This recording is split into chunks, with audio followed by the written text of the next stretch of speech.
for broadcasting in the stadium. 3 points.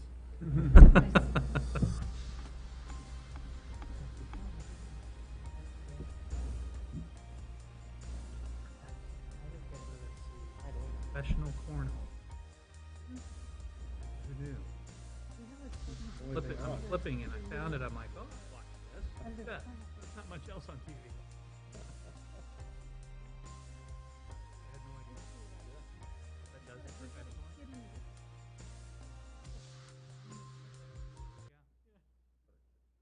And of course, the commentators were all over it, explaining everything. I just thought you threw something. Right. Well, she and Sarah were. Who There's a knew? strategy? Right.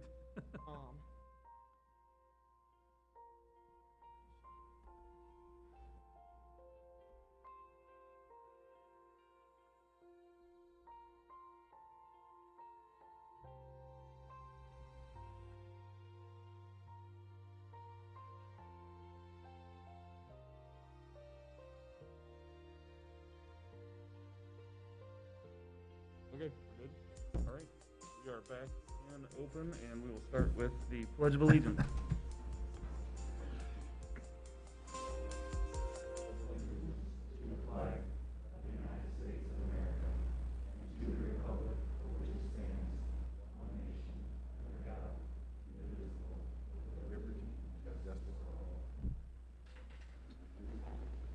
So much nicer to do that in person than through video at our houses for the past couple months. Welcome back. We are at 3.02, approval of agenda. Do we have a motion? I move the board approve the agenda as presented. Second. Any discussion on the agenda? Hearing nothing, roll call, please. AJ, Yes. Scott, Yes. David, Yes. Yes. Nick, Yes. Kimberly, Yes. Andy. Yes. 3.03, public comment. We were allowing that to be done virtually. We had both set up, and we had no one submit a request to join us as far as public comment this evening via Zoom or in the audience this evening. However, we did have a couple of conversations with folks that were reaching out with questions around reentry, and so trapped their communication, pushed that to the board for everyone's awareness, as well as it was really just more questions about what the plan looks like, and we know people are anxious to see that.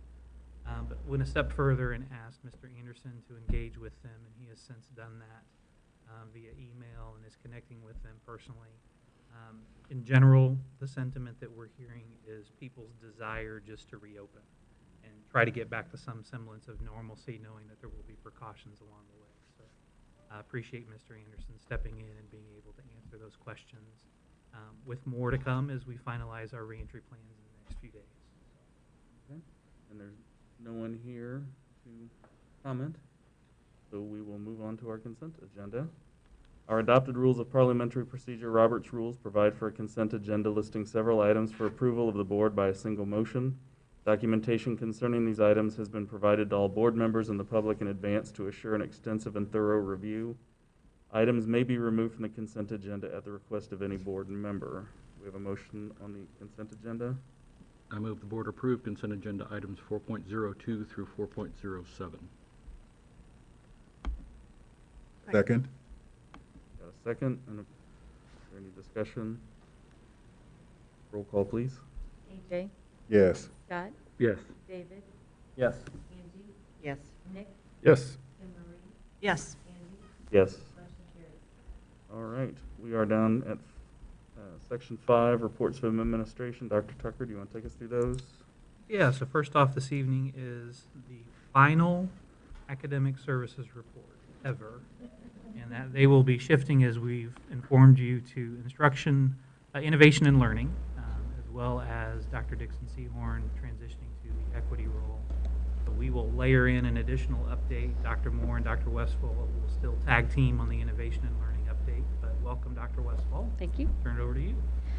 Just want to bring a few things forward to you. Thank you for having us tonight. The first thing is, we'll go over this a little bit longer, further down the agenda, but the global seal of biliteracy proposal is coming forward. So just a reminder of the couple of things. Currently, we are under a Missouri seal of approval, and so really that really only participates in Missouri schools. So the global seal will allow our students to then reach a higher level of proficiency in languages more than one, right? So 2 languages or more. And it will give us a credential for our students that they can then put on their LinkedIn or their resume. So that's just a couple of things we wanted to remind you of.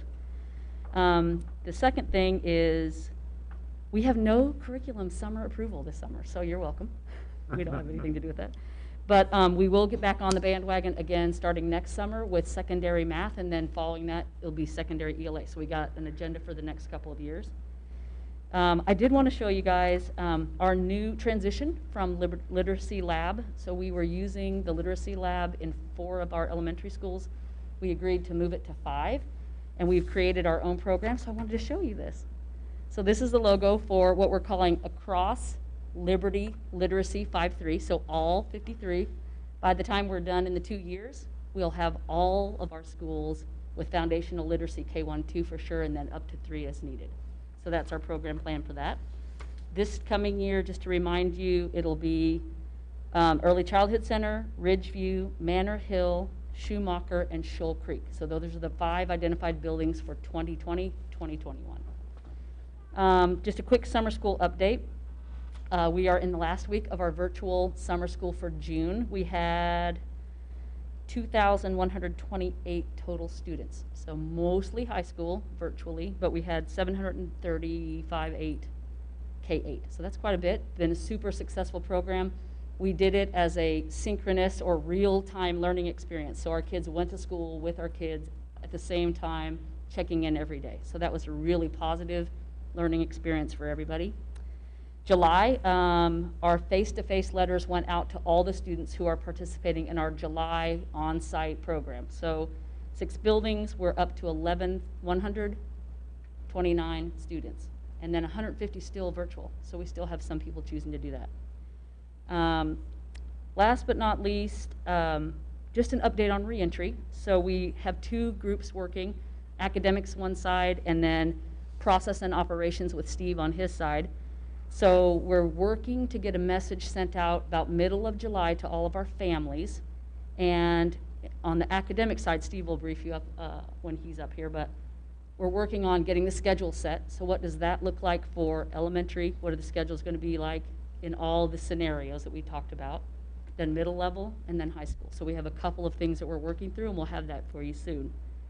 The other thing is we're creating an instructional guide, so a guidance for teachers on what does instruction look like if we're blended. So if the kids are going to school at the same time they're staying home. And then if they're a hybrid, so they have some of their schedule in a virtual class, some of their schedule in a face-to-face class. So we have some instruction for our teachers around that. And then last but not least, we're creating a pretty good program for parent support. We heard that loud and clear that our parents need guidance in that, and so we're working on that. The other thing I just wanted to draw your attention to is we had 6 program evaluations this time, so we had a big lift for our department, but they're really good if you get a chance to go through them. We appreciate the time of all the departments that put that in. And then one last thing, Dr. Moore is going to update you on graduation. Thank you. Hopefully you saw an invite from me this evening for graduation. We have settled on 2 dates, July 18th for Liberty High School and July 20th for Liberty North at 8 p.m. in the evening at Children's Mercy Park, which is the home of the Sporting KC. Several schools across the metro are using that same facility. They have a great setup, which takes a lot off of our plate and allows them to do the setup, the security, the parking, and so forth. It's also late enough in the evening where the sun has hopefully gone down or is about to go down, and most of the seats for the adults or for the families are covered, and so we're really excited we're able to host that with them. Each family will be able to bring 5. We'll have 5 people there for each graduate, and Sporting KC does the seating charts. They do everything for us, so we're really excited about doing it there. And if you guys have any questions along the way, just email. An email just went out to families around 6 o'clock, 6 or 6:30, hopefully this evening. If not, it'll be going out soon. And they will follow that up with another email in the coming days about, protocol as far as where to go, what time to get there for the students, what to wear, all of those type of things, where to go to line up. And so we'll get that settled. But we're glad that we've landed on a date and time, and we're excited to have an in-person graduation. We do have a rain date set up as well for August 2nd. We're hoping that we don't need to use that, but if in the event that we do, we'll have that. Any questions? Cost-wise, this is actually a little bit of a savings even? It's a little bit of a savings from Silverstein, yes. And they have been very generous to say if anything were to occur that we would get a full refund. Great. Thank you for all the work on that. Yes, excellent. Thank I you. would just add that we will follow up with the board as far as logistics, Yes, whether it's yeah. driving, carpooling. Where to go They in. have limited us to an hour and a half as far as the commencement ceremony itself. So we'll see some revisions, Yeah. programs, but we'll have the principals on that. So thanks to Dr. Moore and Mr. Anderson assisting with that and logistics, legal and insurance and all of those pieces associated. Yeah, thank you.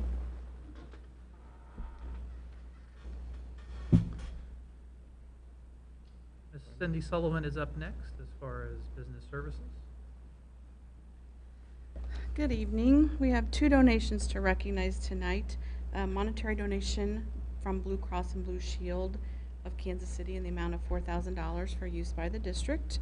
I'd like to thank them for that. We do appreciate it. And a monetary donation by the Liberty Education Foundation in the amount of $29,180 to be used for free and reduced meal debt. You may have seen that campaign that they ran on social media, and we very much appreciate their help in cleaning up some of the existing debts that we have for students that are in need. So we'd like to thank both of them. One thing I wanted to highlight that's different on my report tonight was on the last 2 pages, you will see the a pie chart about how we're spending our CARES money. From the county, we received a little over $1.18 million. We have spent and encumbered about $816,000 of that, and you can see below on that chart how we have spent it or will be spending it or have ordered items. So I thought you might find that interesting to see where that money is going. And then on the last page, we did receive $280,000 from DESE for CARES Act according to our title allocation. And we did go ahead and spend that all on salaries and benefits. DESE withheld a piece of that just until their allocations are final. So we have actually been reimbursed already for $210,000, and we'll receive the rest when they finalize the allocations and determine how much actually goes to the non-public schools that we share within our district. The final thing is not in my report that happened this afternoon. Governor Parsons did have a news conference, a press conference today at 3, where he did announce some withholdings for 2021 already. He announced a $448 million budget restriction, of which $123 million of that is from the Department of Elementary and Secondary Education. So we will know more on that front, how that affects us in July. When we get our July payment, they will inform us exactly how that's going to affect us a little before that time. And that doesn't occur until the 21st of July. So we will share more with you when we hear more on that front. But I did want to make you aware of that. And that's all I have for you tonight, unless you have any questions for me. Questions of Cindy? Thank you. Thanks, Cindy. Next up, Human Resources, Dr. Vogelaar. Thank you very much. We've uploaded a report for you to look at. There are a couple items that I want to draw your attention to. One is with regard to the health risk assessment and screening. As you know, for the last several years, we've had a requirement that employees will cost share their health insurance but receive a waiver on that cost share if they choose to voluntarily participate in wellness initiatives. We've modified this year's because of the situation with the pandemic, the stay-at-home orders, the fact that we had to cancel the screenings that we usually host right here in the district. And so because of that, we went from 3 requirements to 2. However, the stay-at-home orders and departure of our face-to-face opportunities to interact still has resulted in a lower than normal percentage than what we typically see, even for just the 2. So in the report, you see 49.6% of the staff have met both requirements. We dropped the completed screening, so just the health risk assessment and the earning of 2,000 points instead of 3,000 points. We're at just under 50%. That's a little behind where we typically are. As a result, Rebecca Fisher, who is our wellness coordinator, has already begun making contact with individuals who have not qualified. She usually does this in the fall, August and September. So she started that now, meeting one-on-one to just see what she can do to assist people who want to voluntarily participate to accomplish that even in their remote capacities. So she, in talking with her, has indicated to me that she's not concerned about that lower percent, but it did signal her to just engage with individual employees sooner than typical. The other item I want to bring to your attention in the report is with regard to our staffing update. Certificated staffing positions, we've filled all but 7 that are open right now. We should have those wrapped up here within the next few weeks, and in July then tidy that up. There are a few pending position authorization request forms that could change that number slightly, but down to the final 7 positions to get tucked away on the certificated side. So these would be teachers, counselors, librarians, things like that. There's other items in the report. I'll answer questions on anything that you have, but that's the Human Resources report for today. Questions of Dr. Vogelar? Hey, Dr. Vogel, on the Safe Schools training, is that online or is that in person? How does that? That is online, and those are the percentages with regard to completed modules, not individual people. So, yeah, that's cloud-based, so it can be accomplished from anywhere. So is that for this coming year, correct? Yeah, that's launching this coming year. I think Those the are so much yeah, the deadline is September to get those finished for part 1. Another wave. And then there's another wave in January. Student enrollment update, is that for the coming year? Yeah, Or is that's what our enrollment is showing rolling into next year.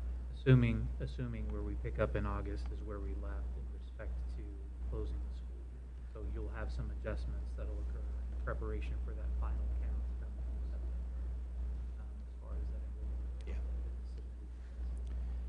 We'll see some fluctuations, and it's hard to know exactly right now what that's going to look like. On a related note from what Dr. Westfall was sharing, and I'm sure Mr. Anderson will speak to this in terms of reentry. When we get to that communication in mid-July to families in terms of here's our reentry plan, part of it will also solicit from them a commitment and their intent to return or preference, whether it be face-to-face or if they are needing some type of an online option. So our hope is to be able to get a better sense to inform that as we get into August to prepare for the new year, both from an enrollment standpoint, more pressing, how we accomplish that those academic options as it relates to both face-to-face and virtual options. Yeah, and I'm sorry, just one correction. It is actually the numbers where they are now, not as they'll roll in. So we'll see those seniors drop off in the next report and the kindergarten numbers roll in. Past school year. Correct. Okay. Yep. So when do the kindergarten enrollment numbers roll on, or do we have those yet? Yeah, well, we have those numbers, but in terms of it rolling in Power School, I think Right. that's set for July 1st. Okay. You have to close out one You have to year close in out one, our okay. school and Yeah. then transition everybody over to the next year. You start from the previous year's assumption. We know it'll change. Yeah, but you're right. We will roll into our senior year that 1,000 student class and drop off that 833 student class. So, good. Any other questions? When Dee contacts your Grow Your Own students, does he have a long conversation? Does he do a Q&A? What's he doing? For right now, touching base going into the Yeah. fall.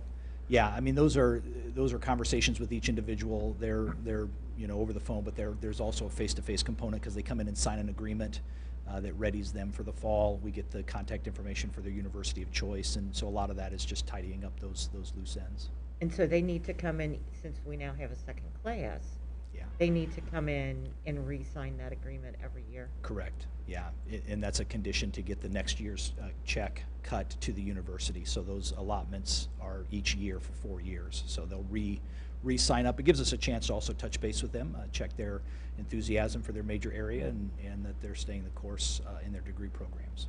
Is there, I'm sorry, I don't remember, is there a GPA requirement for this? You know, I'll have to look in, there is one, but I just don't know what it is. Andrea can Yeah, speak do to you that. have? Okay, 2.75. Okay, thank you. yeah. Good. Other questions of Dr. Vogelard? Thank you. Thank you. Next up then, Mr. Anderson, as far as operations. Thank you. Just a little bit of ground to cover. First of all, with respect to reentry, as Dr. Tucker referenced, and as Jeanette had kind of also mentioned, we are kind of in full planning mode, as we have been for some time. And we've really kind of separated out the work a little bit, although we're kind of obviously connecting with each other throughout. So just a quick update on the stuff that I've been running point on. The operations side, I think many of you have seen a lot of those report outs, the updates with respect to summer school, with respect to our operating guidelines and procedures. And again, just as a reminder, as we've put all that together, of course, in consultation with Clay County, CDC, we're in constant contact with some of our counterparts around the Northland and through the region. And then once we draft that, we present it to the county health department. They endorse it or bless it, and then we kind of have that and lock that into place. We'll continue. Those will continue to be revisited and evolve over time as the rules and regulations change on the ground. So just stay tuned for that. We'll see updated copies of that as we go. The other part is kind of from a process standpoint and engagement standpoint. We're really getting to a point where we're starting to finalize the actual outline and framework in around the reentry plan for fall. And so we will, beginning next week, start to engage the community. We'll have some focus groups. We're really targeting those folks that have been really engaged with us in times past with groups like the DEI committee, it's missing me. Vision 2020, and the PTA group. And then we have a couple other smaller groups as well. And so we're going to invite to all those folks and have them RSVP for a couple options that we're providing, and then we'll spend about an hour going through that process with them and where we're at and getting some feedback from them. Again, with this target for the middle of the month that we would share this more broadly, there'll be another step in there that will engage staff, teaching staff, and then of course we'll bring it back to you and have you take a look at that before we really launch it. And so just stay tuned for that, probably in the middle of the month at some point. Couple other quick updates, and these are within the report. Health services, just that this may be confusing for some, but Clay County is partnering, as they always do with us, to do an immunization clinic. So that will be taking place at DMS the 16th and 17th of July. So that is not COVID related, it's just the work we always do. And so appreciate health services in that regard. I also I was gonna mention the nutrition services piece with respect to the foundation and their donation, so I appreciate Cindy mentioning that. Just as a quick highlight to that, that was 2,620 accounts that were affected by that generosity from the foundation and their work there. So really appreciate that. Again, that was as part of an effort to move some of those families so those free families, the only reason they had a debt is we weren't getting them to register for free. And so it was part of that concerted effort to move those families, and then that remaining balance that we were able to work with the foundation to take care of that. So really appreciate their partnership there. Kid Zone, I think many of you are probably aware that Nancy Hildebrand, I did want to kind of celebrate her and thank her for her 6 years of service with the district, and beginning today, right? No, yeah, or yesterday.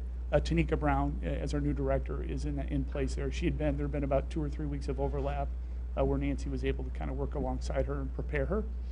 So really glad to have Tanika on board. Meals, $170,000. That's just real quick. So we're still progressing. We'll continue to do that through June as well, I'm sorry, through July. So that number will continue to grow. And then last, just in terms of a construction update, the PAC, so they are really starting to begin through this month. We'll begin a lot of the finish work inside. So the next round of photographs that you'll see will really start to define the space much better for you all.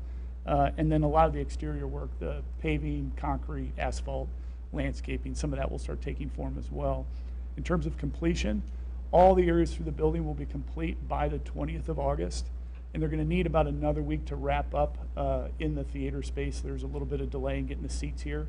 And then once they're in place, we have to do some fine tuning to the space. And so it's all tracking very well to be done right about the same time school starts. The nice thing is they don't need the PAC at the start end of school. So we'll be fine to get rolling with the start of school in August.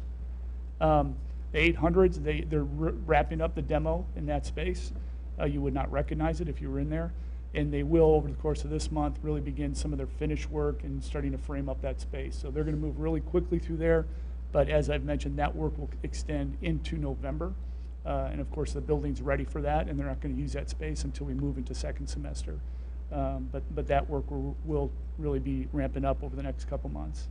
The atrium, the main entry, if you've seen that, they're getting ready to kind of pull the trigger on that demo in July. So much of what you see when you look is going to start going away. They have all of the scaffolding in place already, so when you go in there and see that space, they're getting ready to pull the trigger. And that space, too, will wrap up kind of around that Thanksgiving time as well. So that will be a little bit of a mess through the beginning part of school, but they will all appreciate it when it's done. I guarantee that. And then last, the media center. Because we're doing roof work above the atrium, we're also going the other glass roof part above the media center. They're going to demo that and have that buttoned up for the start of school here in late August, and so that they'll be able to occupy the LMC by late August is what they're telling me right now. So they'll be able to use that space for the start of the school year, but they'll be wrapping up on the roof over the course of the next month or two. And with that, I'd be happy to take any questions. Questions for Mr. Anderson? I don't have a question, I just have a comment that I have a high schooler who is very excited about no more leaks in the entryway of the high school, so just that feedback for you. It'll be worthwhile, Yes. for sure, yeah. You haven't had any hiccups with regards to typical summer maintenance and efforts at the buildings? No, I think, one of the things that we've shared with you at kind of as we're turning the corner into February, we peeled back some of our capital work, one, to save some dollars, but also to redirect the staff. And so it's been very helpful as we're preparing for summer school, because that's required a bit of a lift. And then, of course, getting ready for fall. A lot of preventive maintenance work taking place over the course of the summer, and then just a few kind of specialized projects. Most are being handled outside, HVAC and roofing type work. We're doing the heritage, kind of the next phase of Heritage by Design. So that's one of the bigger kind of staff help projects right now. Yeah, everything's coming along pretty well.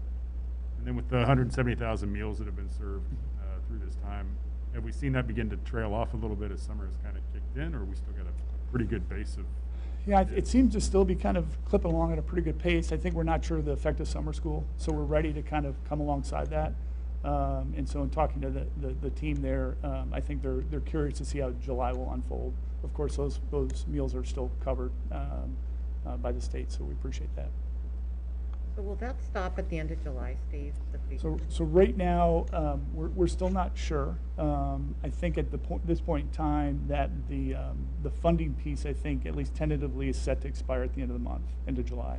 But that could change. So we're prepared either way. Our folks have done a nice job of, being ready to kind of serve that. So if we do need to extend, we'll be able to do it. That's like a whole month before. Yeah, right, school starts. right. For some of those families. Yeah. I'll probably within about a week or two, we'll have more certainty in around that, and I'll certainly report that out. What's the special services COVID presentation that's on your reentry stuff? Say that again? I'm sorry. Special services COVID presentation? Special services COVID presentation. It's under your reentry planning. Health services. Oh, it's under health services? No, it's under reentry planning. Sorry, I don't have my computer with me. If it's within the operations report, it's probably one of the departments reflecting out that that's where they've been spending a great deal of their time in preparation. Okay. Yeah. To that point, and we were talking about that this morning within cabinet, that is really just coming alongside those families as well individually with our special needs population in terms of the intent for the fall, knowing that we may have some adjustments to IEPs. I know Dr. Westfall was sharing that with you earlier. Okay. Yeah. Can you speak to that again? They presented out at summer school, so Kathy Ellenmeyer came and talked to all of our site directors to give guidance around the information that, the things that we follow from the summer school.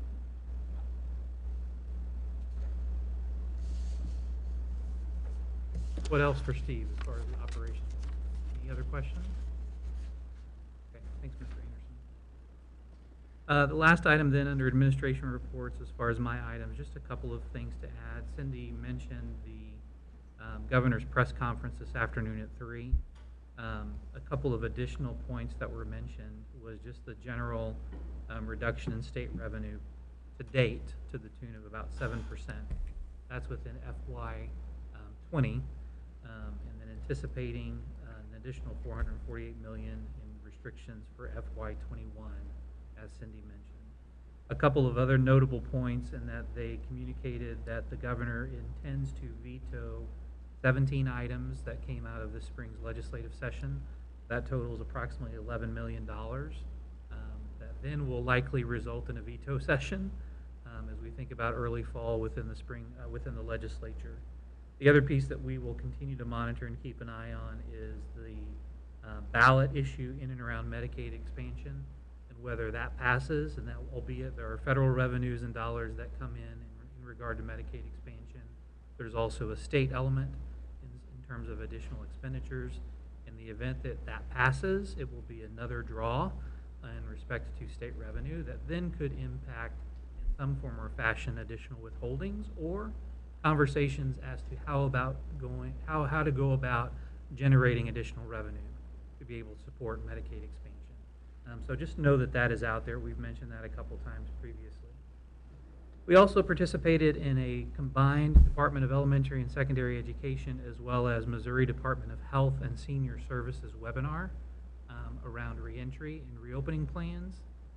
Right out of the gate, the commissioner shared that in the state of Missouri, we are a local control state. And so that was pretty indicative of not seeing as prescriptive guidance as what we are seeing in other states. That might be the best way of putting it, albeit we've seen some information come at us from the Missouri School Boards Association.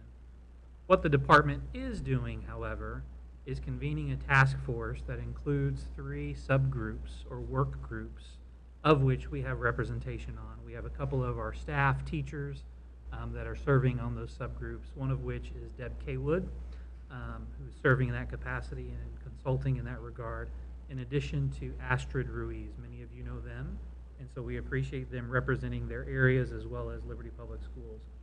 The 3 subgroups or work groups that are working as part of the Task Force for Learning Acceleration under DESE include a subgroup that's entitled Assessment of Learning Loss, Acceleration of Learning, and then Reaching All Students. So DESE has taken up that mantle in terms of the academic pieces associated with reentry, albeit the Missouri School Boards Association, with their considerations and recommendations, has taken on that task or responsibility around the operations or the logistics tied to reentry. The last thing that I would want to say is we have rekindled our conversations with G&D Associates in and around strategic planning. And so I appreciate Mr. Anderson and Dr. Westfall connecting with him earlier last week. We have another call connecting this week, I believe, with academic services or innovation and learning. And so we're looking at trying to reset our strategic plan efforts with our strategic leadership team to really assess where we were, what we've accomplished, celebrate briefly, but then at the same time layer in that new lens of adjustment, flexibility, the pandemic, reopening, equity, all of those pieces that we're working towards. So we'll spend some time doing that and bring forward changes as we do each fall to the strategic plan to reprioritize, perhaps do some realignment, some rethinking as to whether or not we have the right items identified based on where we're at today. It's been nearly a year since we finalized that in early August, early September. We've done a lot of work, but there's still more to come as it relates to updating our strategic plan. With that said, would certainly entertain any questions the board may have of me. So local control applies to reacting to a pandemic, but not our school calendar. Is that about right? Yes. I will say this, though, to their credit, they did provide some flexibility for school districts, given the pandemic, to adjust the calendar for this fall. Albeit for many districts, what that would do is shorten the planning window. So the majority of districts, rather than starting the school year earlier in August, opted to leave it in and around that start of the 24th, 25th. Question remains as to what the calendar planning process will look like this year in anticipation of August of 2021. So we'll see if that sticks or not as far as local control. I know this somewhat puts you on the spot, and I haven't reached out about this, but I was listening to Margaret talking about Desi and whatnot. In any event, she made the comment somewhere along the lines of, hey, 1 in 5 students have access to virtual learning, so we've got a discrepancy with other districts in the state. What does that look like from an impact in regards to statewide testing, things of that nature for this coming year? Are we way too far out to consider that? Great questions. A couple of waivers that come to mind in respect to this coming year are in and around the accountability waiver tied to assessment. To back up a little bit, states have flexibility in how they approach assessment so long as they fulfill the federal requirements in and around assessment. So that's kind of the first piece. We have always, as a state, maintained the approach that there's value in more frequent assessments beginning in 3rd grade. Whereas in reality, at the federal level, it's not required for you to assess every single year. There's more flexibility, albeit we've not built ourselves toward that as a state. That's just some commentary. In what we saw earlier in the course of the pandemic, obviously everything came to a screeching halt. But what has accelerated has been conversations in and around competency-based education, driven by priority standards, driven by formative assessments, unique assessment practices and structures. And then the second piece would be in and around personalization. And so that then leads us to the discussion in and around student access, not just in Liberty. We're fortunate in that we have one-to-one across the system, and we have the means through our tech department to provide hotspots and Wi-Fi and so forth, students, families, and staff. What the pandemic revealed is certainly just that, and that in outstate Missouri, so your non-metropolitan areas, is where you end up with greater disparity. So there were many districts that did one of 3 things: transition to learning at home seamlessly, for the most part, challenges certainly, but the technology was an impediment. Other districts then transitioned and began pushing out paper packets. Not ideal, but it works. Other districts threw up their hands and didn't have a solution and shut down learning at that point. Maybe they kind of gimped through April, but early in May they were announcing to their districts that our school year's over. We'll look to regroup come August. Looking to the year ahead, attendance is a question to be answered in that we have a solution for face-to-face and what that looks like, and it folds into the formula. We have a solution for online at 94%, but right now DESE is trying to figure out how to make the two merge and work together, knowing that we will likely have some students that enter in and out of face-to-face and online settings, and that they might contract the virus, they might be quarantined for a period, or a section of students, or perhaps an entire school, depending on how this plays out. They don't have an answer to that. So as soon as we know more on both of those fronts, the attendance and the assessment side, we'll certainly relay that to you. There's a window of opportunity here to be able to advance some of the work that we've done with the MOAP program as far as rethinking assessment, so we're pushing that envelope as well. That's the long answer, sorry. Well, that's great, thank you. Any other questions? Just another comment. Thank you for getting all the reports in a format. We're working on that, yes. More to come, so yeah, thank you. So, Dr. Tucker, in regards to the assessment, though, Is that part of MSIP? MSIP is still in that kind of limbo stage, in that we were finalizing MSIP 5. We were having those conversations in and around MSIP 6. The commissioner pulled together that commission as far as on education and kind of thinking through innovatively. We've relayed some of that information before. There's still a window of opportunity to inform or tweak MSIP 6 in terms of its final form. The other piece to that is if any changes were to occur at the federal level, then that kind of causes MSIP 6 to pivot regardless of where it's at. Because don't they do a comparison of year-to-year assessment results? Typically they have. Okay. So that may evolve. And my hope is that it would. But you're right in that they typically go 3 to 5 years prior. And so assessment in Missouri has been up in the air for the last few years based on different iterations of the actual tests that have been administered. Not so much impacting end-of-course exams. Of course, ACT is ACT, but really more on the MAP assessment piece to be able to compare year over year, and that forms have been different as far as the actual tests.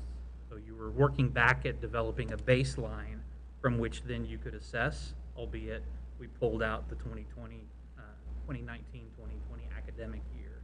So there's a gap there. At whatever point assessment comes back around from the state standpoint, you're going to go back to the drawing board, and you're liable to see a decline in those state assessment results is what we're seeing or hearing for a period until they're able to read.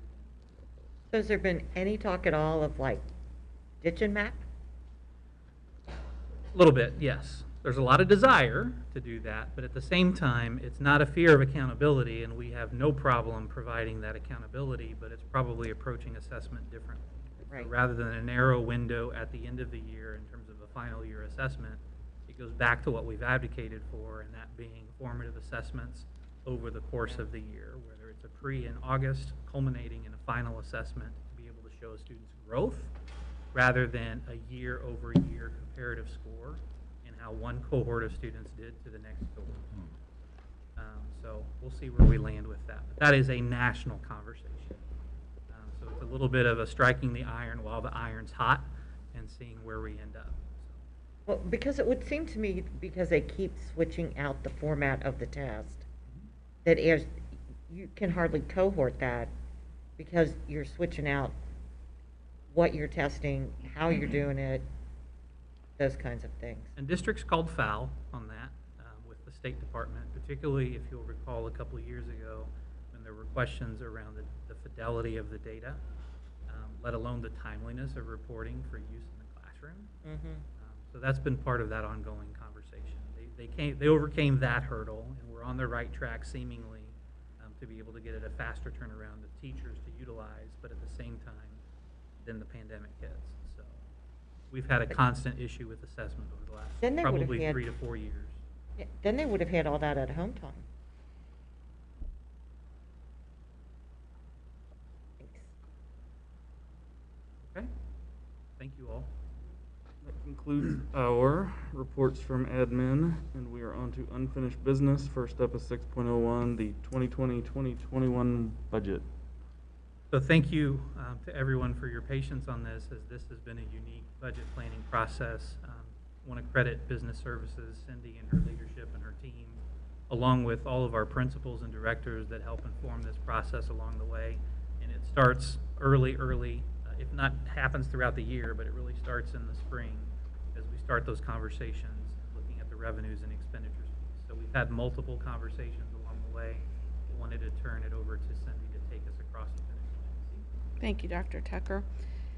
As Dr. Tucker indicated, it's been a different kind of a budget planning year for all of us. So we started in April with a look at the preliminary projections and went on to May with a presentation of the preliminary budget with some discussions of operating projections sprinkled along the way in our study sessions. So tonight we're bringing to you the final projected 2021 budget document for your approval. The total budget is a revenue of $173,092,818 and expenditures of $188,038,816. Of that, the operating budget provides revenues of $152,097,307 and expenditures of $156,086,505. So you'll note our expenditures this year are higher than our revenues, which means we will be dipping into our fund balance, which we have discussed along the way, full well knowing that we carry a fund balance in order to be able to dip into it in times of need like this. So that was planned that way. We are projecting an ending fund balance of 21.18% at the end of FY21. So still in decent shape if we hold true to what we know when the document was produced. Although I did give you news that already makes our document a little bit fiction. So we will deal with that as we come along with that. But I did want to share with you tonight also the changes that occurred between the preliminary document that you saw in May and the document that is before you tonight. On the revenue side, we did receive preliminary assessed valuation numbers from the county, so we were able to plug those in, which resulted in a decrease in revenue of $1.3 million. We also know that we had adjusted our state basic formula down already in anticipation of what was coming that we heard today. So that also reduced the preliminary budget document by about $1.367 million. On the other hand, we did bump up Proposition C by $185,000 approximately from $975 per weighted average daily attendance to $990 per weighted average daily attendance. And we felt really good about that, especially when we learned that we finished FY20 at $1,006 per weighted average daily attendance. And based on the collection sheets, the revenue sheets from the state of Missouri, I would anticipate that Proposition C collection number will start the year stronger than the 990 that we have projected in our budget document, so that somewhere along the way will be a positive budget amendment, since it appears that the state of Missouri is bouncing back with sales tax collections faster than anticipated. So look for that as we roll into July, August, and September and get more information from DESE as what they're paying that out of. So overall, total revenues decreased $2.5 million from the preliminary budget document. On the expenditure side, we made one major adjustment, and that was to supply budget for the COVID-19 supplies that were encumbered but not spent at the end of FY20. So that was an add of about $625,000 to the budget. We did make other adjustments along the way, but they washed out fairly consistently to about a $68,000 reduction. So with some adds and subtractions, we were able to hold that projection steady. But that total was about a $624,000 increase to the expenditure budget. The other thing that changed on the operating projection document was the transfer out to Fund 4. We did decrease that by $1.7 million to keep that fund balance at the end of the year projection up there at that 21% range. And in your budget book, you only have 3 years of the projection balance, projection operations, sheet as required by statute. But if I were to show you tonight the total large sheet that goes 5 years out, you will see at the end of 5 years, if everything stays status quo and doesn't get too much worse, that we would end 5 years from now with a 15.21% fund balance. So not fiscally stressed, not where we want to be, but a lot will change between now and then. So based on what we know today, that's where we would be projected to end in 5 years. So that's what has changed. You've had the document and had time to look at it, I hope. So I would entertain any questions about it if you have anything for me tonight. Questions from the board? So the governor's update today, I know you were anticipating anticipating a withhold. Was that consistent with the withhold expectation, or was that different? I did not budget for quite that much. I don't know that I anticipate that that withhold will stay that strong for the whole year. What the governor did tell us early on is that he would make the withhold all up front, with the hope that it will not come to actually that steep of a withhold. So therefore, I did not budget for that steep of a withhold. I am about 1% off. So if there, we would be withheld, I would have to reduce the budget another % or so. The other piece we will know as we get ready for the month of August is final assessed valuation preparation for setting the tax rate. Correct. Of course, knowing that we'll need to look at all of these pieces over the course of the next 2 to 3 years. Correct. And in terms of that budget reduction outlook beyond 3 years, that's where it gets kind of fuzzy, and that there's a lot that can change, as Cindy shared. Also knowing that we tweak on our end as far as making the appropriate adjustments and reductions along the way. Right. Just to be able to maintain that healthy fund balance, so as not to have to take out a line of credit, so to speak, to be able to pay bills, or open the tax anticipation note from that standpoint. So, a lot more to come as it relates to approving the budget, but then managing and updating the budget as we enter the month of July, and probably from month to month this point on out.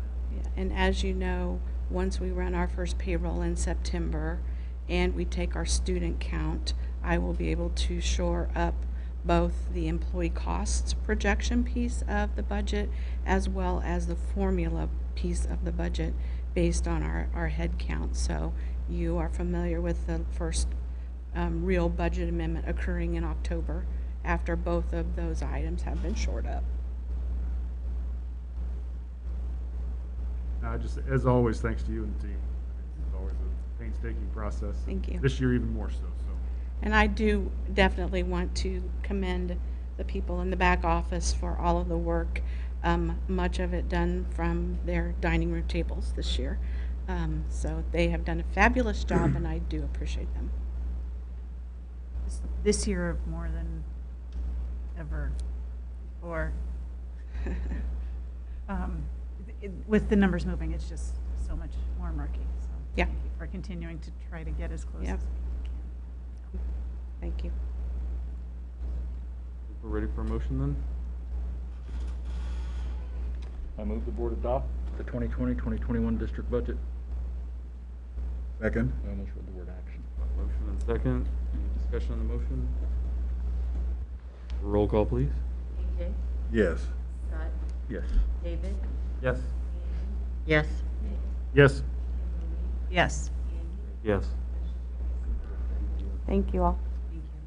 Next up is the 2020-2021 compensation plan, another topic that we've visited over the past few months. Dr. Tucker? Yeah, as a companion piece to Cindy's budget presentation, just wanted to hit the highlights from the recommendation that was brought forward, but also want to commend Team Liberty for their work and their efforts, who typically meets face-to-face, but also transitioned to working virtually and convening virtually early in in April, but then keeping them informed along the way. So I appreciate Bob and Cindy and others that work closely with that group to do the heavy lifting and analyzing the projections and analyzing kind of the impact over time to the district's budget. So the recommendation was brought forward back in March.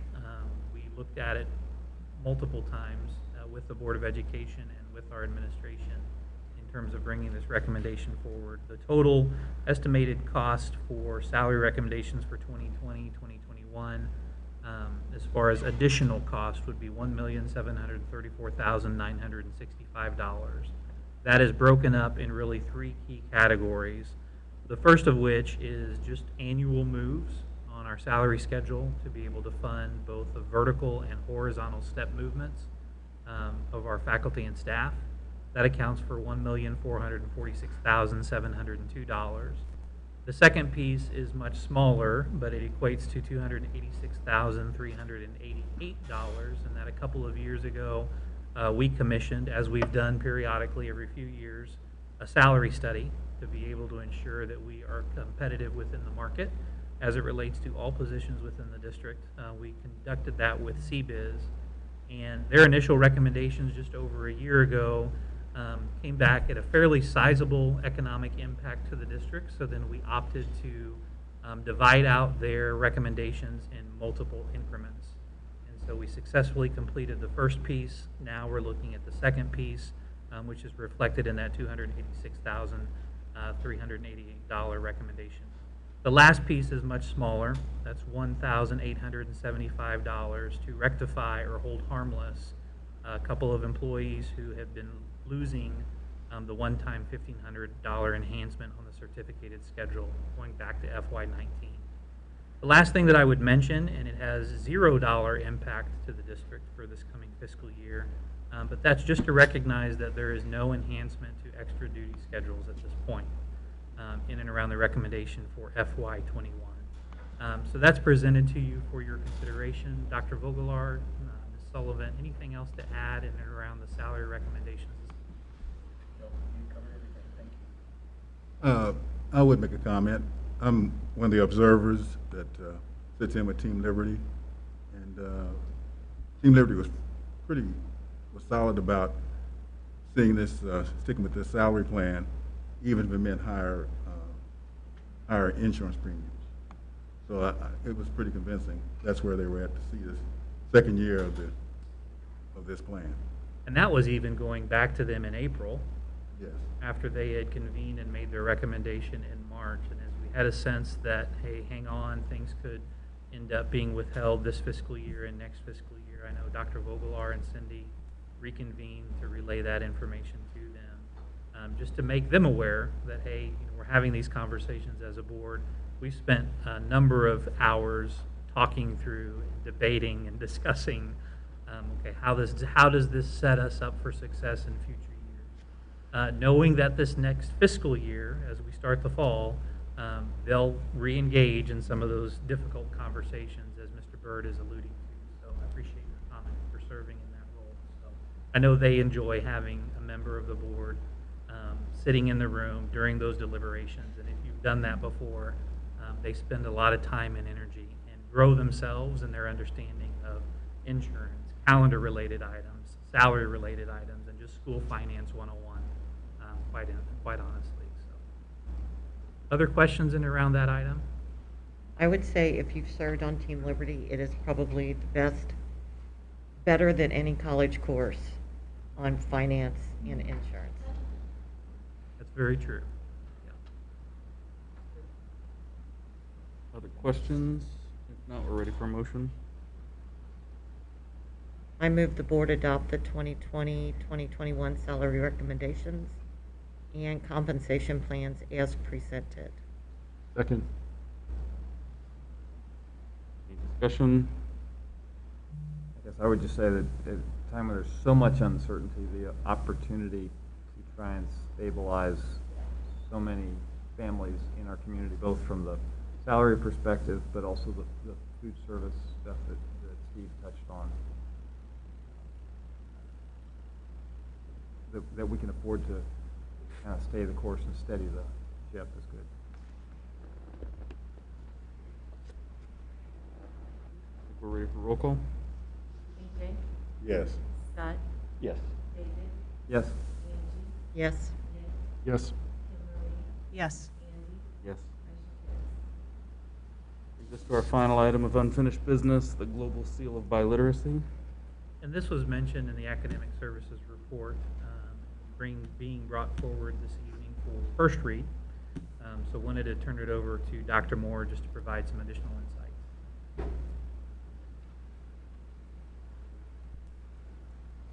Thank you. So Dr. Westfall spoke about this earlier, and really what we would like to do is have the opportunity to offer students who receive the Seal of Biliteracy to also have the opportunity to achieve the Global Seal of Biliteracy. which is new for us, and there's no cost to us as a district unless at some point we want to offer medals or something to honor those students. But there's no cost for the testing or to anything else because we already have that test in our budget. So we hope that you can look through that proposal and see the benefit to the students that they're already getting a +1 with a seal, but for no cost to get the global seal, a second +1. How are we marketing that? Do they know it's available? They will. How? Krista Peck and Astrid Ruiz are the coordinators for the Seal of Biliteracy, and they do a great job of letting students know how to achieve that. And so they'll work, and they would be the coordinators who would do the same to let students know if they achieved the Seal of Biliteracy that they can go one step further and apply for this.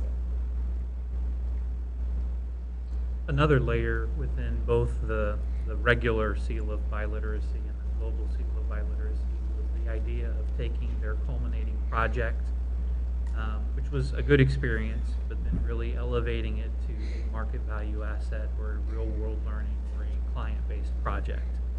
And so if you think about everything we've done in partnership with the Kauffman Foundation, how do you take what they're doing and working on, incorporate partnership with a business or community organization to be able to have kind of a relevant experiential learning opportunity. So greatly appreciate Astrid Ruiz, Krista Peck, who have really spearheaded this over the last few years, beginning back when Becky Gossett was with us and starting those early conversations, getting that first layer in place and being one of the first districts in Missouri to do that, but then now also advancing that with that global seal. Again, presented to you for first read this evening. We'll come back in July in hopes of finalizing that to be able to begin that process of marketing and communicating it out to students as a possibility. Identifying those kids that are close, getting them across the finish line, but then also starting with those younger students to let them know that this opportunity is out there. Any questions for Dr. Moore or Dr. Westfall around this? Thank you. Thank you. Thank you, Dr. Moore. That concludes our unfinished business. Now we move on to section 7 under new business. First up is 7.01 board policies procedures. Looks like we've got two for review? We have a couple of policies for first read and then some procedures just for your review. Okay. These are personnel related, and so we wanted to make sure and get those to you this evening in an effort to try to, over the course of the summer, finalize those so that they are in place come August as far as the start of the new school year. Anything to add to that, Dr. Vogelaar, as far as these policies? Yes, thank you. The one up for adoption tonight, GDN, is really just cosmetic to update the vernacular. There's some expressions instead of certificated, we're changing to exempt, and then some title changes with regard to positions in there. So that's up for adoption tonight. The other two are first read. GCBDA and GDBDA are the same policies. One applies to exempt personnel, the others to non-exempt personnel. And there's several corrections, modifications in there, and then the insertion of a family care provision for a unique subset of our population that does not qualify for FMLA, but finds themselves in need of some job-protected leave nonetheless. And so there's a provision in there for that as well. And again, GDN is a procedure that will just take effect, so there's no formal motion language. That's right. It's in terms of administrative procedure, right? motion language this evening. But thank you for that. Any questions in and around these items? We will take action on those in July, so if there's any questions that come up, in the meantime, we'll be able to get those answered. Anything further from you on 01 then? Okay. Move on to 7.02. There's a couple of board reimbursement checks that would normally fall under consent, but we pulled those off. I move the board approve check number 700650 in the amount of $330 for a driver's ed refund to Andy Rothman, and check number 701041 in the amount of $73.98 for NSBA Equity Symposium expense reimbursement to AJ Bird. Second. Discussion? Roll call? AJ, Abstain. Scott, Yes. David, Yes. Angie, Yes. Dick, Yes. Kimberly, Yes. Andy, Abstain.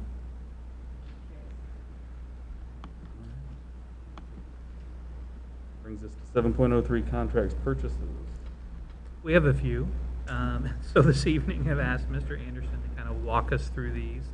And a lot of this is to be able to position us and ready us for the start of school in August. So we're going to turn it over to Mr. Anderson to walk us through 7.03. Sure. Thank you. There's a handful of contracts here. First, is Kelly Services. This is just a renewal of services that we've already had them under contract for a few years. We put it out to RFP again earlier this year, just as a way, just kind of following our normal process for such things. And we are recommending that we extend for 1 year with an option to renew for 3 consecutive years after that. The pricing is in an exhibit attached to that, to the agreement. The second is with K-12 Insight. This is the Let's Talk platform app that we have been using over the past few months. We put it in place as actually it was provided free for us for a few months, and we've used it extensively. In fact, just a little bit earlier, we heard before the meeting, had an exchange with a patron. We found it quite useful, and so now we're ready to kind of keep it and scale it up for the course of the year, and that would involve a $30,000 contract. Both of these we're asking for consideration on first read tonight, so that we can have them in place as we go forward into July. And then last, there are a few other under the emergency provisions clause of policy PJF1. We had an HVAC unit have some issues over at Epic. We had a walk-in refrigerator at LMS. A field compressor, and then we had a freezer at Discovery that had a compressor issue as well. As you all know, these things happen from time to time, and we're pressed to fix them quickly, of which we did, and bring that forward to you all as an after-the-fact consideration. The last thing, and this one's a little hefty, I apologize if we've not brought this forward to you last month, at least part of this was brought forward last month, is as part of our reentry work, we have a larger committee that's been working, and we have several subcommittees, one of which is a procurement committee group. Jason Bright, Steve Aldrich, myself, Kathy Altmeyer, and a few others. And we have been really trying to stay ahead of the demand curve when it comes to some of these critical supplies. And really, to their credit, we've done, I think, a really nice job of staying ahead of that curve and have made some expedited purchases to make sure that we are equipped for both summer school and fall. And so that's a list of all those purchases. Again, more as an emergency. We did our best with some negotiating along the line, but felt compelled after some scrutiny and review that these were pretty critical purchases at the time. So there will be more to come there as we continue to roll into the summer. But that whole host of purchases was done under that provision as well. And I'd be happy to take any questions. Part of which being covered through federal stimulus dollars. Yes, sorry, thank you. Yeah, all of those have been funded out of the CARES Act. So what was that total cost on that deal? Oh, shoot. I don't have Okay, it off the we'll get it top. later. Okay. I think it was in that 70-100,000 range. Okay. Yeah. Supply chain is delivering in a reasonable time frame? Yeah, so far, that's helped. We have heard, again, we're connecting with some of our counterparts, and some of them are struggling with some of these areas. So I think some of that quick action has helped. But to date, we're tracking obviously everything that is when it's expected to deliver. And to date, everything has kind of come in pretty close to what was first scheduled. So yeah, so far so good. So I know with the Kelly contract, we initially had a couple of hiccups as we got started and got going. I know we made some changes and adjustments, and they were certainly accommodating to that to help us get through that. Is that representative of what we see in this new contract, this extension? Yeah, it's effectively the same. The one item that changes, we negotiated in a minimum fill rate expectation, and there'll be a reimbursement back if they fail to meet that. Okay, Yeah. good. Everything else is the same in there. I think the other one might be with regard to the dispatch subs was a temporary item in there to shore up a gap that we experienced a semester ago, and so this just continues that permanently. Okay, perfect. Bob, what's the minimum fill rate required? 95. Nice. Did you change the sub pay? We changed it a year ago from 95 to 100. Nice that you're in contention with surrounding districts. Any other questions on 7.03? Now we're ready for a motion. I move the board approve agreements with Kelly Services and K-12 Insight LLC, as well as emergency purchases made in accordance with policy DJF-1. Second. Got a motion and a second. Any discussion on the motion? Roll call, please. AJ, Yes. Scott, Yes. David, Yes. Angie, Yes. Nick, Yes. Kimberly, Yes. Andy, Yes. motion carries. 7.04, 2020-2021 Professional Development Plan. So as per our annual item, we bring this for you for your consideration. I will say this, as Dr. Westphal comes to kind of hit the high points, we have, just as we've adjusted with everything, have gone back to the drawing board a time or two as far as professional development options for this coming year. The other thing I will say is that we have pressed on with professional learning over the course of the pandemic.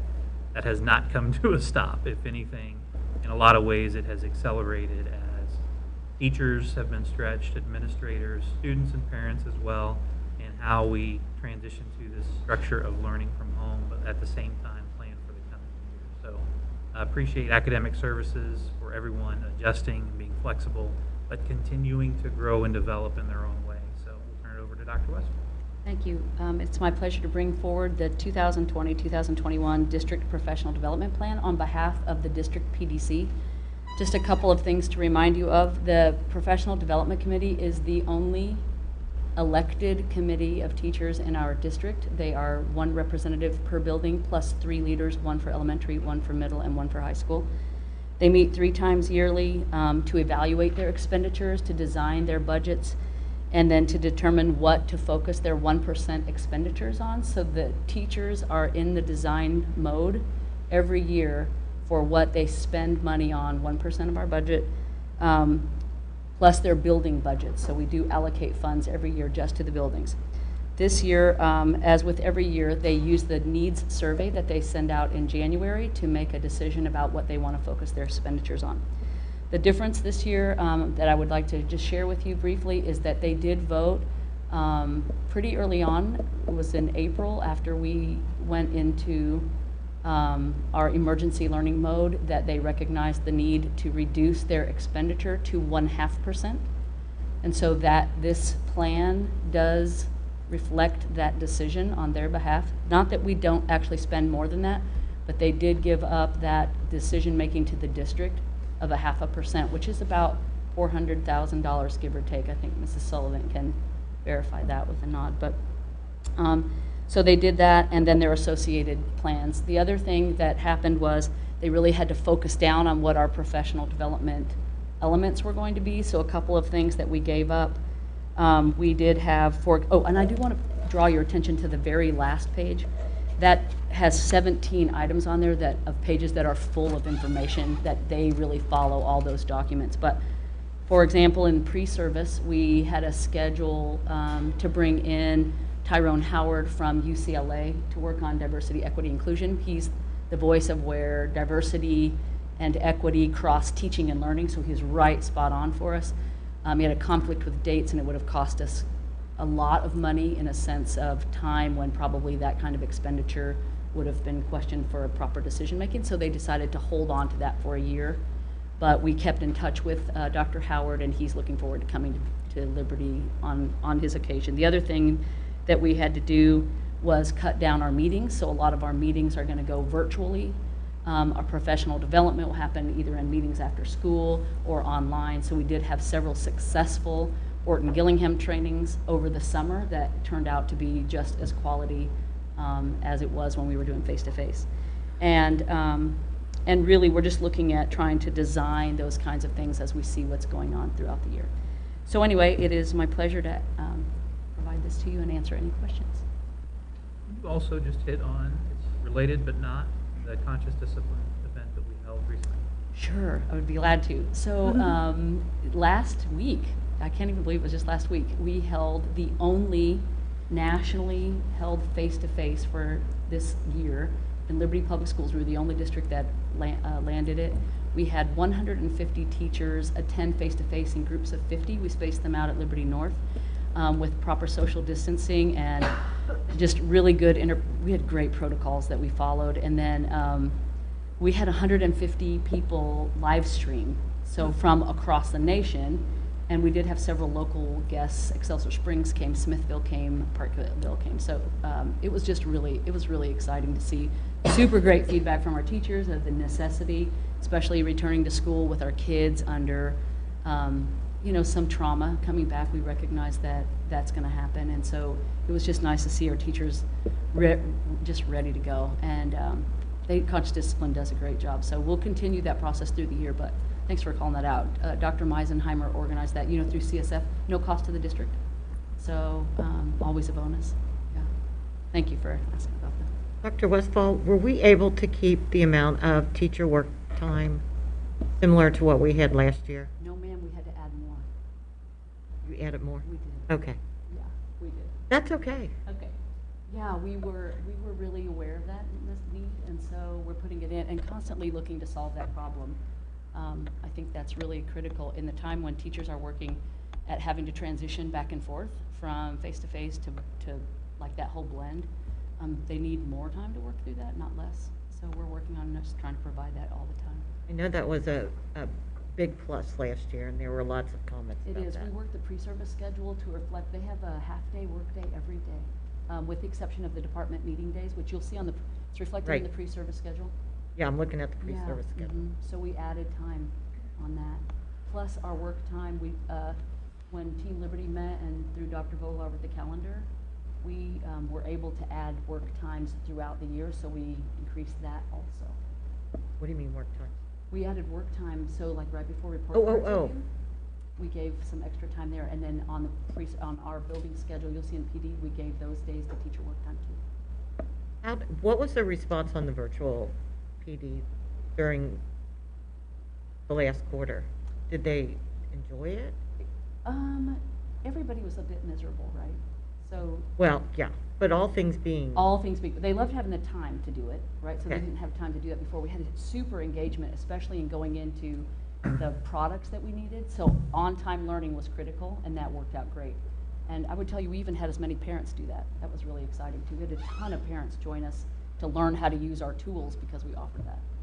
So we did transition. Actually, technology did a huge help for us. They were super support with PD on that.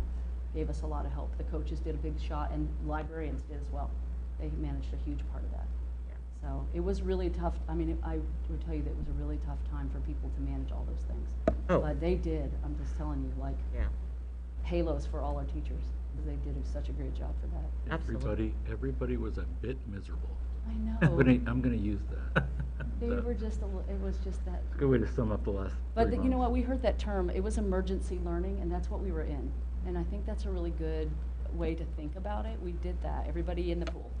So we learned a lot, And we will definitely have a lot to come back if we have to roll into virtual learning next round. We way smarter.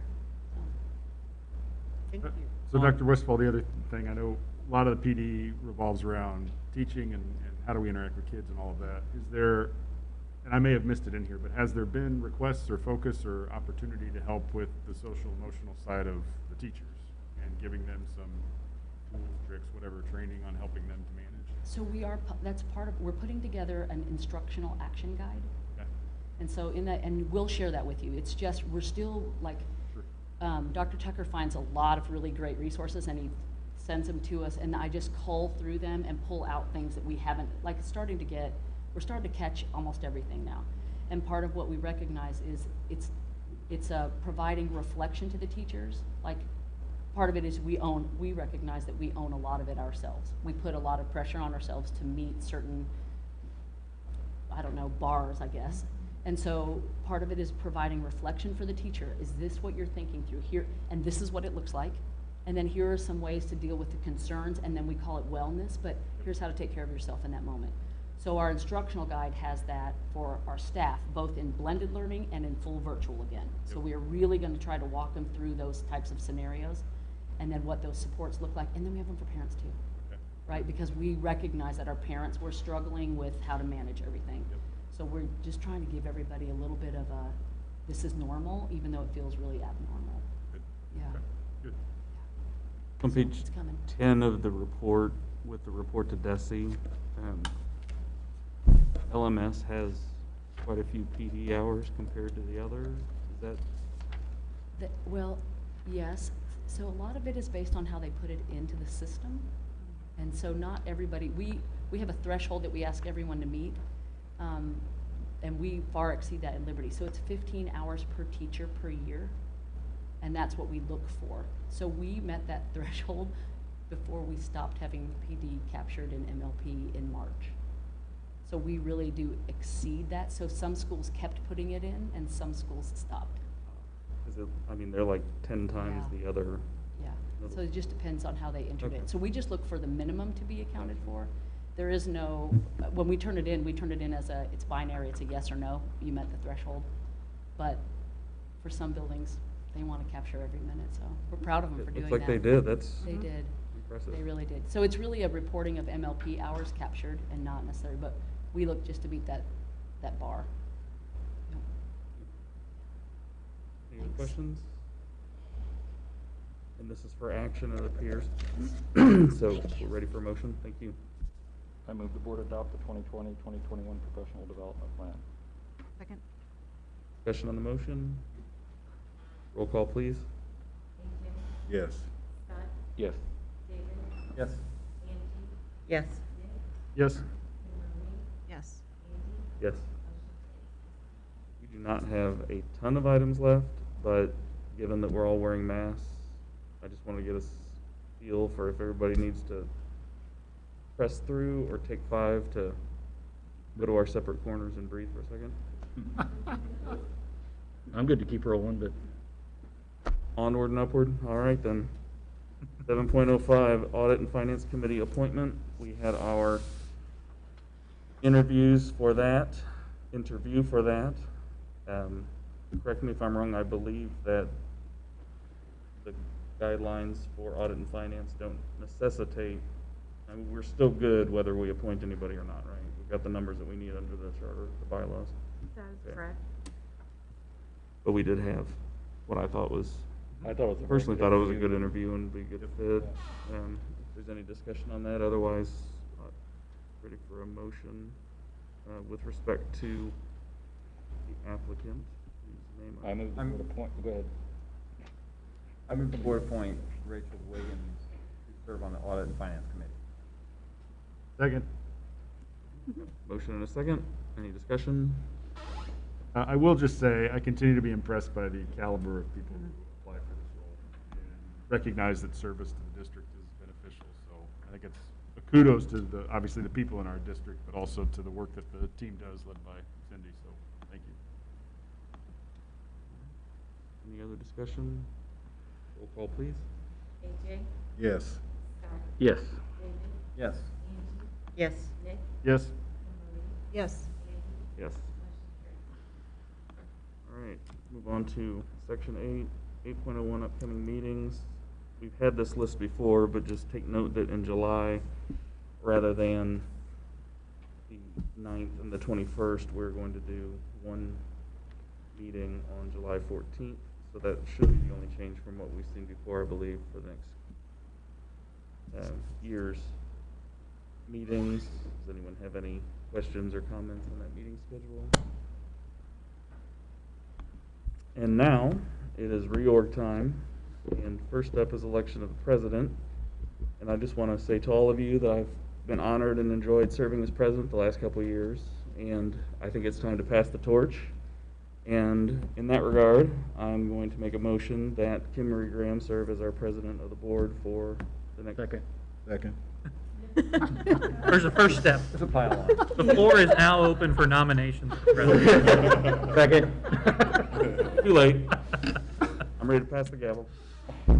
Any discussion? Well, we appreciate what you've done for us in the last 2 years, keeping things moving forward. It's not always an easy role, so thank you. I've enjoyed it. It's been a good thing. Hopefully I've done well by all of you for the most part, and I guess just ready for the torch to be passed and The notorious KMG. yeah, let her lead us through the pandemic. I'd add to what Scott shared as far as willingness to extend that beyond April, and that we weren't able to Yeah. meet in April and reorganize at that point, so we kind of made some emergency decisions to be able to wait until we were able to get back together.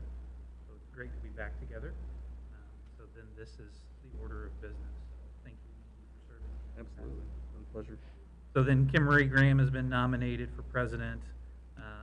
We had a second. Do we have any other nominations before we lock that in? If I may ask, there were multiple seconds. Who did you decide on the second? You didn't see their mouths. I did not. Second.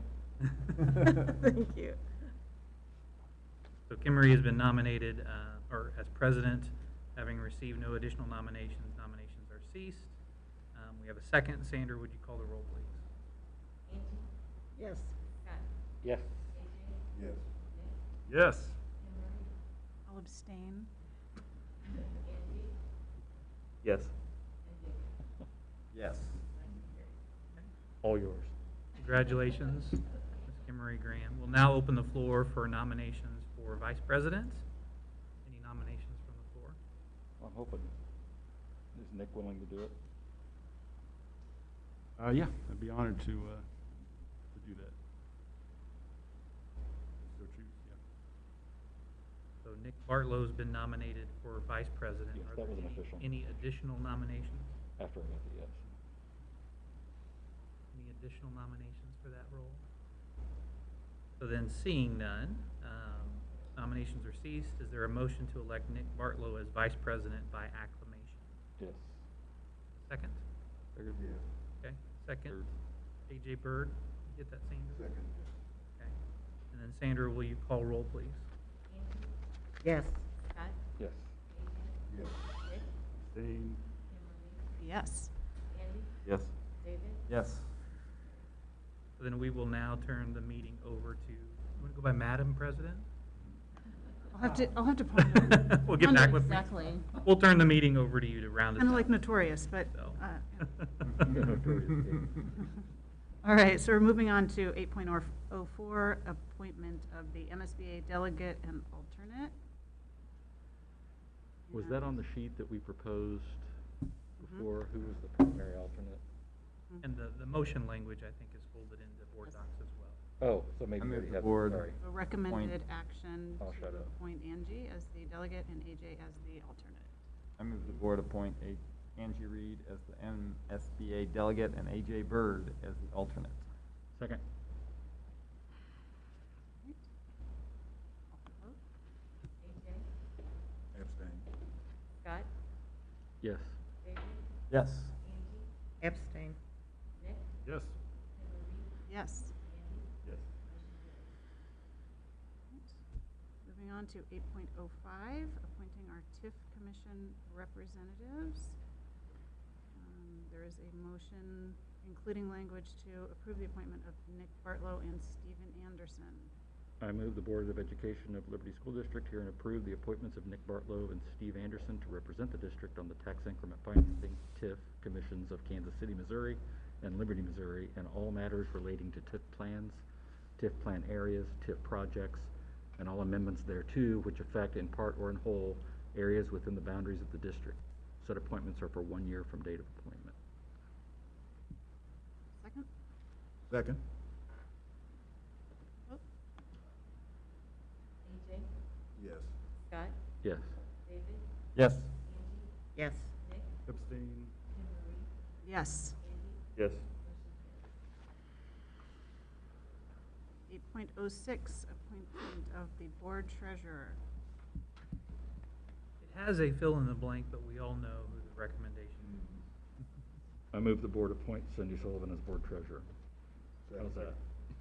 Right, we have a motion and a second. Let's call for the vote.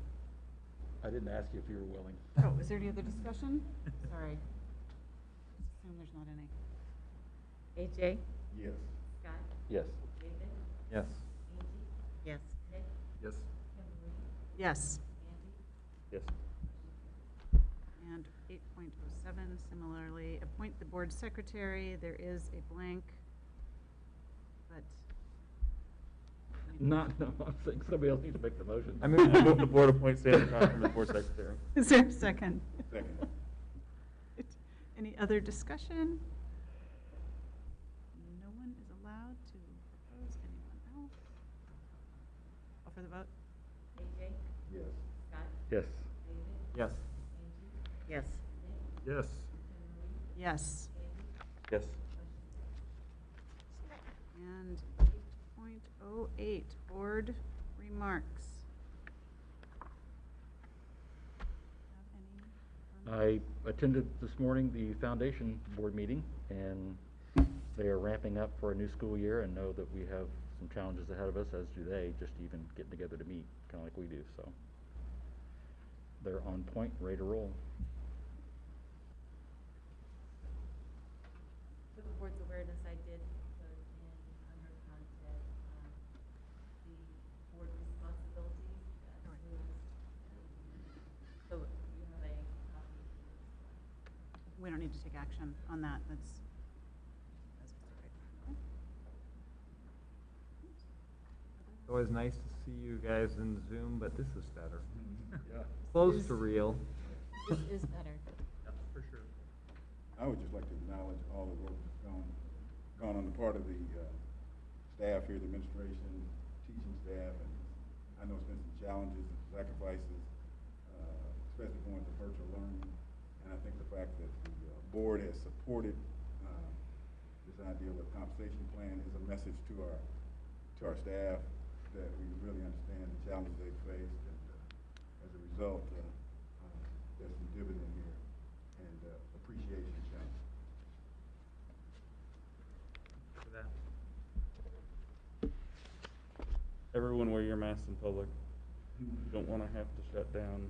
Right. You don't want to have businesses shut down. And we want kids to be able to be there in person. So everybody do your part. Even If anyone's watching, wear your mask. Even at Sprouts? Even in Sprout. Okay. Even as any additional comments? And board remarks, I guess we could talk about, are we going to talk in more detail maybe the next meeting about who's going to what ceremony? I'm Who's saying- going to what? Oh. Yeah, so graduation as ceremony? far as graduation, your question, we will send out logistics for the board. Okay.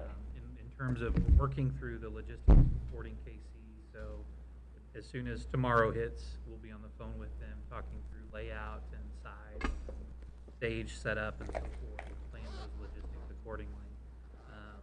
Whether we all attend each, or whether we try to spread out and divide the board and administration between that Saturday evening and that Monday evening. So we'll work with Dr. Moore and the two principals to get that information. Thank you. So there is a possibility that we might not attend the both sessions. I have a true conflict. Yeah, potentially, and that, I think that will work out with a couple of folks we've heard from. We've heard from a couple of you already that you may not be able to attend both, which should work out fine. Okay. So we'll make sure that we have board representation at each. Again, looking to put forward some nice ceremonies, albeit it'll be a little different than years past, so more to come. Good. Brings us to 9.01. I move the board adjourn. Second? Further discussion? Sandra? AJ? Yes. Scott? Yes. David? Yes. Angie? Yes. Nick? Yes. Kimberly? Yes. Andy? Yes.